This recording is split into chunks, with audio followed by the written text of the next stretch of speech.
In this video, I'm going to be showing you how you can get the videotape filter on TikTok. This is a pretty cool filter that gives off a retro vibe. So how you get this is if you're on the homepage of TikTok, tap the plus icon at the bottom in the center to open the TikTok camera. Now this is a trending effect. So if you look at the bottom left-hand corner, it says effects, tap on that. And there in the first row, the first filter, if I tap on that, you can see that is the videotape filter. Let me just tap out of there. So you want to position yourself away from the camera like that. So typically what people do is they'll record a regular video in the front, then go into the filter.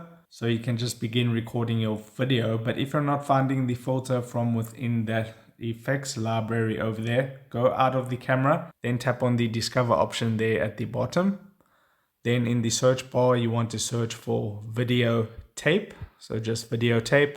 And there you should see the effect pop up. Now, if it doesn't pop up from there, go ahead and update your TikTok app to the latest version. And if you're in a country that the filter isn't available in yet, then you're also not going to see it. So you might have to wait a little bit longer for it to be rolled out into your country. It is a popular new filter. You can see the videos are like from 3 days ago and things like that, 4 days ago. So it's relatively new.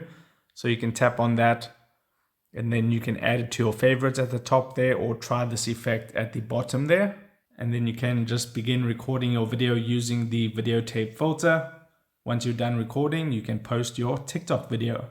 So that is how you get the videotape filter on TikTok. If this video helped you out, don't forget to like this video and subscribe down below. And I'll see you in the next video. Take care.